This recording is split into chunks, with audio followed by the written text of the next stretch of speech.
When thrift shopping, I often find interesting records in the bin, but sometimes they're pretty dirty.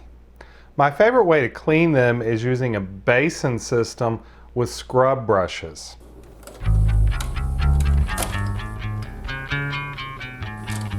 When cleaning records, it's important to minimize dust particles in the air.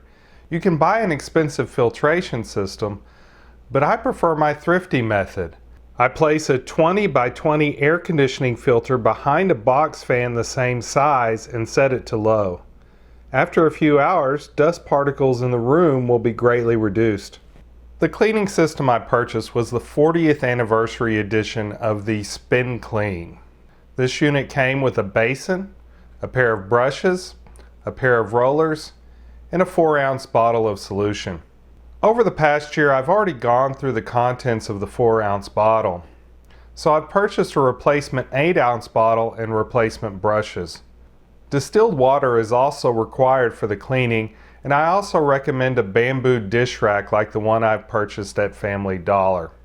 First, slide the brushes into the basin.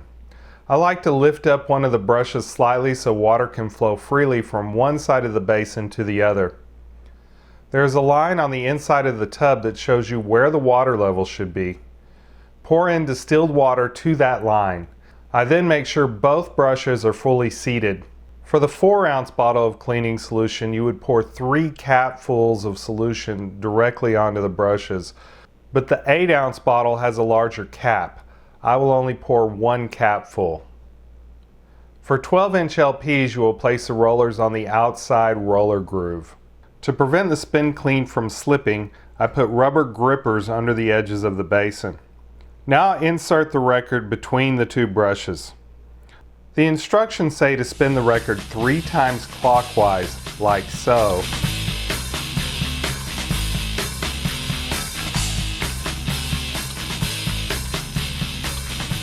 And then 3 times counterclockwise.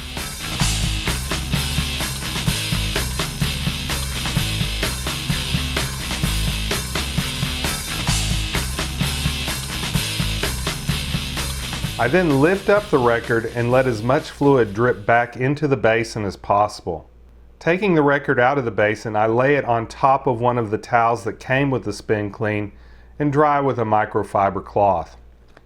The microfiber cloth will not remove all the water from the grooves, so I place the record on a dish rack to fully dry. Dry time depends on humidity level, and I've seen disagreement on discussion forums, but I find 2 hours to be a good compromise between allowing the records to dry and leaving them out so long that they collect more dust. When cleaning records, I save the dirtiest ones for last.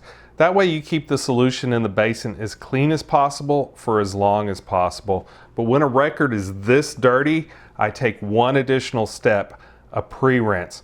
But I'm not going to do it immediately. I'm going to do something I do not recommend you do. I'm going to play this record. Warning, if you play a record this dirty, you can damage not only the vinyl, but also your needle as it grinds through the grooves. Before playing the dirty record, I will replace my felt mat with a rubber mat that is easier to clean, and I will remove my favorite cartridge that I do not want damaged and replace it with one that is not as important to me. So here goes.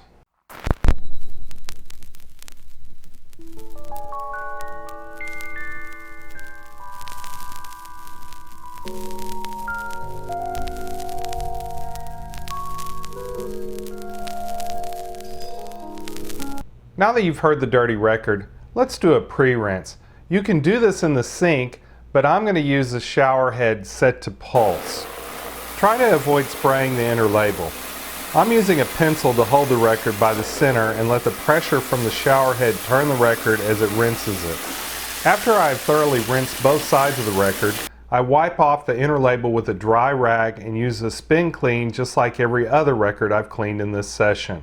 Let's listen to this record again after it's been cleaned and dried.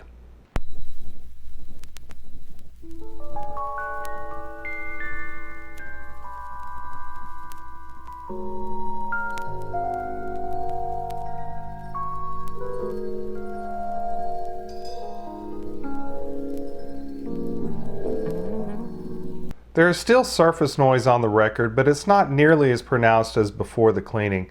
Now let's go back and forth between dirty and clean and compare the differences.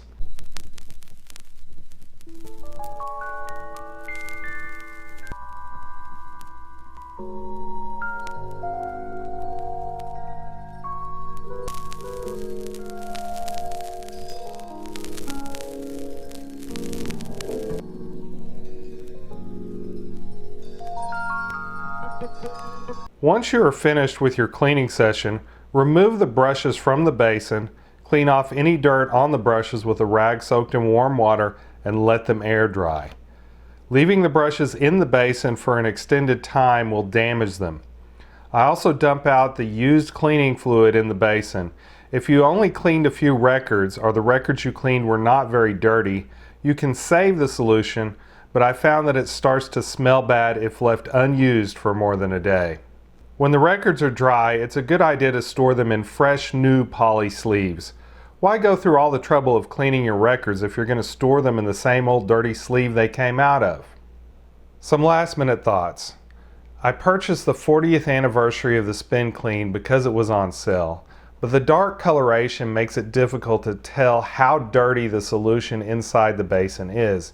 In retrospect, I think I would have preferred either the yellow or the clear version of the Spin Clean. Also, the Spin Clean is not the only cleaner that utilizes a basin and scrub brushes.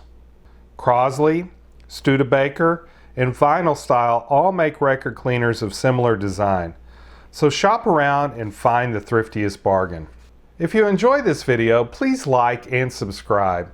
Also, feel free to comment below with your thoughts about this video. And as always, stay thrifty.